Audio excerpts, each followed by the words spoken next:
आपका स्वागत है आपके अपने चैनल पर। दोस्तों 1 अप्रैल 2026 आज हो चुकी है और 1961 का जो एक्ट है उसको यहाँ पर डिस्कार्ड करते हुए सरकार ने नया इनकम टैक्स एक्ट 2025 लागू कर दिया है और पोर्टल की यहाँ पर पूरी दशा ही चेंज कर दी है, जो हम लोग आज के वीडियो में डिस्कस करने वाले हैं। दोस्तों वीडियो में पूरा बने रहेंगे। हम लोग आपको पुराने एक्ट में और नए एक्ट में क्या चेंजेस हुए हैं वो भी बताने वाले हैं। इनकम टैक्स के नए फॉर्म्स में भी बदलाव हुए हैं वो भी हम लोग आपको बताने वाले हैं। आपको दोस्तों सतर्क होकर अपनी पेमेंट्स को करनी है, क्योंकि अगर आपने गलत पेमेंट कर दिया तो क्या होगा, आपको यहाँ पर भारी नुकसान हो जाएगा। तो दोस्तों मैं हूं कशिश from tax and accounts burner, जहां हम बात करते हैं अकाउंटिंग, टैक्सेशन और फाइनेंसिस की। चलिए शुरू करते हैं। तो दोस्तों जैसा कि आप देख सकते हैं यहाँ पर ई filing made easier more and intuitive, यहाँ पर पोर्टल ने पूरा बदलाव कर दिया है। जो कि पहले पोर्टल हुआ करता था उसमें यहाँ पर बहुत सारे चेंजेस करके डिपार्टमेंट ने इधर उधर कर दिया है। अब दोस्तों यहाँ पर आप देख सकते हैं roll out of forms under income tax rule 2026 notification number 22/2026 करनी है। दोस्तों सपोज करिए अगर आपको पुराने एक्ट के हिसाब से पेमेंट कर रही है, यानी कि आपको टैक्स जमा करना है, टीडीएस मार्च का जमा करना है। अगर दोस्तों आपकी नए एक्ट के हिसाब से भी लाइबिलिटी बन रही है तो दोस्तों आपको यहाँ पर सतर्कता से पेमेंट करनी है। अब यहाँ पे दोस्तों बोल रहे हैं new integrated payment made goes live on E filing portal, यानी कि दोस्तों 1961 में भी यहाँ पर पेमेंट हो सकती है और जो नया रूल आया है उसके हिसाब से भी यहाँ पर फॉर्म को डिजाइन करके पेमेंट के लिए तैयार कर दिया है। अब यहाँ पे दोस्तों जैसा कि आप देख सकते हैं क्विक लिंक्स में भी यहाँ पर चेंज आ चुका है। नज कैंपेन, ई पे tax, E filing returns, know your payment status, instant e PAN, know your jurisdiction officer, verify service request, report account misuse. यानी कि दोस्तों जो पहले यहाँ पर आपके पास लेफ्ट हैंड साइड में आया करते थे वो क्या हो गए हैं, यहाँ पर डिपार्टमेंट ने शफल करके उसका व्यू चेंज कर दिया है। और यहाँ पे दोस्तों लेटेस्ट अपडेट्स का भी यहाँ पर व्यू चेंज किया गया है। नीचे आपके कैलेंडर का भी यहाँ पर व्यू चेंज कर दिया है। अब दोस्तों हम आपको एक एक करके लॉगिन करके दिखाएंगे, इनकम टैक्स लॉगिन और टैन लॉगिन, कि आपके यहाँ पर कौन कौन से चेंजेस हुए हैं। अब दोस्तों हमने यहाँ पर एक पैन को लॉगिन किया है, उसी के हिसाब से हम आपको समझाते हैं कि आपको यहाँ पर पुराने एक्ट और नए एक्ट के हिसाब से टैक्स को पेमेंट करना है। अब दोस्तों आपको यहाँ पर ई फाइल में जाना है, इनकम टैक्स फॉर्म्स में जाना है। अगर आपको यहाँ पर कोई फॉर्म फाइल करना है यहाँ पे आप क्लिक करेंगे। अब दोस्तों जैसा कि आप देख सकते हैं forms as per income tax act 2025, यानी कि अगर आप देखेंगे पीजीबीपी फॉर्म नंबर 19, अगर आपका टीडीएस है तो फॉर्म नंबर 146, अगर कोई भी टैक्स की कंप्यूटेशन होनी है तो form 18।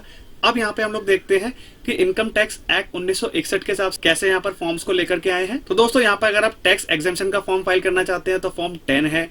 Tax exemption and relief लेना चाहते हैं तो फॉर्म 10E है। अगर 89A के अंदर रिलीफ लेना चाहते हैं तो दोस्तों यहाँ पर क्या है, आपको दोनों फॉर्म से बाइफरकेट कर दिया है। तो केयरफुली क्या करना है, अगर आपको 1961 के हिसाब से पेमेंट करनी है तो उन फॉर्म्स को फाइल करना होगा, और अगर आपकी नई टैक्स लाइबिलिटी आगे जनरेट होगी तो दोस्तों आपको यहाँ पर फॉर्म्स एज पर 2025 करना पड़ेगा। अब दोस्तों यहाँ पे हम लोग देखते हैं आपको टैक्स कैसे जमा करना है। यहाँ पे ई पे टैक्स पे जाएंगे। अब दोस्तों यहाँ पर आप देख सकते हैं यहाँ पर सरकार ने 2 टॉगल्स आपको दे दिए हैं, इनकम टैक्स एक्ट 2025 और यहाँ पे इनकम टैक्स एक्ट 1961। अगर दोस्तों आपको नए एक्ट के हिसाब से पेमेंट करनी है जो कि आपकी फ्यूचर में टैक्स लाइबिलिटीज जनरेट होंगी तो दोस्तों आपको यहाँ पर क्लिक करके पेमेंट करना है। मैं आपको एग्जांपल से दिखाता हूँ। सपोज करिए आपका एडवांस टैक्स होने वाला है 26 और 27 का, तो आपको यहाँ पर कैसे पेमेंट करना है टैक्स ईयर का। यहाँ पे दोस्तों आप सिंपली क्या करेंगे, जाएंगे न्यू पेमेंट पे क्लिक करेंगे। सिंपली दोस्तों यहाँ पर आपके पास इनकम टैक्स के फॉर्म्स खुल जाएंगे। तो आपको यहाँ पर क्या करना है, इनकम टैक्स फॉर्म्स में जाना है, डिमांड पेमेंट पे जाना है, अगर आपका ऐसा है तो एसटीटी पे जाना है, सेल्फ असेसमेंट टैक्स पे जाना है, demand payment on tax search. तो दोस्तों सिंपली मैं क्या करूंगा, आपको इनकम टैक्स फॉर्म्स पे जाएंगे। यहाँ पे दोस्तों अगर आपको सिलेक्ट करना है तो दोस्तों देख सकते हैं यहाँ पे टैक्स ईयर का कॉन्सेप्ट ऑलरेडी आ चुका था, यहाँ पोर्टल में भी इंप्लीमेंट कर दिया है सरकार ने। यहाँ पर आपका टैक्स ईयर 26 और 27 होने वाला है। और दोस्तों यहाँ पे क्या होगा, आपके पास बहुत सारे हेड्स आ जाएंगे, अदर रिसिप्ट 500 और आपके जो सेकेंडरी एडजस्टमेंट ऑफ टैक्स है और आपका यहाँ पर एक्रीशन टैक्स है जो कि आपका 352 के अंदर लागू होता है। तो दोस्तों यहाँ पे आपको एडवांस टैक्स पे क्लिक करना है 100 के अंदर, और यहाँ पे क्या करेंगे, आपको यहाँ पर क्लिक करके चालान को जनरेट कर देना है। अब दोस्तों हमने यहाँ पर टैन लॉग इन कर लिया है। इसके हिसाब से चेक करते हैं आपको अपनी टीडीएस की लाइबिलिटीज को कैसे पे करना है। यहाँ पे हम जाएंगे इनकम टैक्स फॉर्म्स पे, फाइल इनकम टैक्स फॉर्म्स। अब दोस्तों जैसा कि आप देख सकते हैं अगर आपने पैन लॉगिन किया था तो सेम आ रहा था, और हमने टैन लॉगिन किया है तब भी सेम ही आ रहा है। अब दोस्तों यहाँ पर forms as per income tax act 2025 में आएंगे। अगर आप कोई टीडीएस कलेक्ट और डिडक्ट करना चाहते हैं फॉर्म नंबर 121 में आ जाएगा। अब नेक्स्ट दोस्तों हम लोग देखते हैं आपको चालान कैसे पेमेंट करना है। ई पे टैक्स पे जाएंगे। अब दोस्तों अब यहाँ पे आपको दोस्तों केयरफुल रहना है। अगर आपकी कोई भी टीडीएस की लाइबिलिटी पुराने एक्ट के हिसाब से है, यानी कि आपको मार्च का टीडीएस जमा करना है, तो दोस्तों आप क्या करेंगे, इसको सिलेक्ट करेंगे और यहाँ पर कंटिन्यू कर देंगे।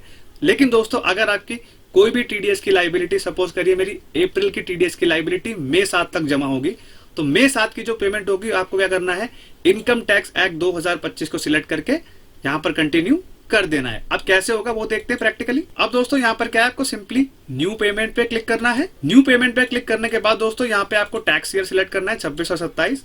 अगर आपको टीडीएस और टीसीएस जमा करना है तो यहाँ पर पे कर देंगे। अगर आपकी कोई टीडीएस की डिमांड है वो यहाँ पर पे कर देंगे। अगर आपकी कोई अपील की फीस है, कंपाउंडिंग फीस है, तो आपको यहाँ पर पे करना है। सिंपली हम क्या करेंगे, प्रोसीड पे क्लिक करेंगे। अगर आप कंपनी डिडक्टिव है तो यहाँ पर आपको कंपनी डिडक्टिव पे टिक करना है। अगर आप कंपनी डिडक्टिव नहीं है तो अदर देन पे टिक करेंगे। अब यहाँ पे नीचे क्या आएगा, आपका रेसिडेंट स्टेटस आ जाएगा। अगर इंडिया का डिडक्टिव है तो यहाँ पर रेसिडेंट पे क्लिक करेंगे, और इंडिया का डिडक्टिव नहीं है तो नॉन रेसिडेंट पे क्लिक करके आप आगे बढ़ जाएंगे। यहाँ पे रेसिडेंट पे क्लिक करते हैं। अब यहाँ पे क्या करेंगे, आप कंटिन्यू कर देंगे। अब दोस्तों यहाँ पे क्या है, आपको क्या करना है, कोई भी सेक्शन में पेमेंट करनी है तो दोस्तों आपको यहाँ पर केयरफुल होकर पेमेंट करनी है। सपोज करिए 194C अगर कॉन्ट्रैक्टर का है तो यहाँ पर क्या करेंगे, आपको अप्रोप्रिएट सेक्शन को पहले देख लेना है, उसके बाद ही यहाँ पर पेमेंट करनी है। तो दोस्तों यहाँ पे बहुत सारे सेक्शंस आपके पास आ जाएंगे। कमीशन ब्रोकरेज हो गया, 393 में आपकी कमीशन जाती है, और आपका रेंट का है, मशीनरी का 393 के अंदर ही जाती है। और भी दोस्तों यहाँ पर बहुत सारे फॉर्म्स आपके आ जाएंगे। तो दोस्तों ऐसे ही आपको क्या करना है, क्रॉस वेरीफाई कर लेना है। दोस्तों हमने लास्ट वीडियो में आपको बताया था, यहाँ पे दोस्तों मैं आपको आई बटन में दे दूंगा, वहां से आप क्या कर सकते हैं, कोई भी सेक्शन 1961 और 2025 का डालेंगे तो आपको यहाँ पर कंपैरिजन आ जाएगा। दोस्तों टीडीएस का भी सेक्शन यहाँ पर आ जाएंगे, तो उस वीडियो को रेफर करके आप क्या कर सकते हैं, अगर आप लेफ्ट हैंड साइड में 1961 के हिसाब से कोई भी सेक्शन को डालेंगे तो उसका ऑल्टरनेट सेक्शन आपका 2025 में आ जाएगा। क्रॉस वेरीफाई करके फिर पेमेंट करनी है, गलती नहीं करनी है, वरना आपका जो टीडीएस का अमाउंट है वो लैप्स हो जाएगा। तो दोस्तों ये था नए इनकम टैक्स पोर्टल का ओवरव्यू। पुराने एक्ट के हिसाब से भी कैसे पेमेंट करनी है, नए एक्ट के हिसाब से भी आपको पेमेंट करनी है तो कैसे करनी है। तो दोस्तों सतर्क रहेंगे, ध्यान से पेमेंट करेंगे, सेक्शन को कंपैरिजन करेंगे, पहले उसके हिसाब से अपना टैक्स को पेमेंट करना है। पुराने एक्ट के हिसाब से तो बहुत सारे लोगों को पता होगा, लेकिन नए एक्ट के हिसाब से भी अगर आपको पेमेंट करनी है तो दोस्तों चैनल पे बने रहिएगा। हम लोग बैक टू बैक वीडियोस आपके लिए नए एक्ट के हिसाब से लेकर के आ रहे हैं। अगर स्क्रॉल डाउन करेंगे तो आपको हमारे नए एक्ट के हिसाब से वीडियोस मिलने वाले हैं। अगर दोस्तों ITR फाइल करवाना चाहते हैं तो उससे भी जुड़े हम लोग आपके लिए बैक टू बैक वीडियोस लेकर के आएंगे। और हमने कल एक वीडियो डाला है, उसमें हमने सारी जानकारियां दी है कि आपको अपने ITR फॉर्म्स को कैसे चुनना है। तो दोस्तों ये था पूरा ओवरव्यू नए और पुराने एक्ट के हिसाब से। अगर ये वीडियो इन्फॉर्मेटिव एंड प्रैक्टिकल लगाओ तो वीडियो को लाइक करेंगे, और चैनल पे नए हैं तो do subscribe to the channel. तब तक के लिए मिलते हैं अगले वीडियो में। जय हिंद, जय भारत।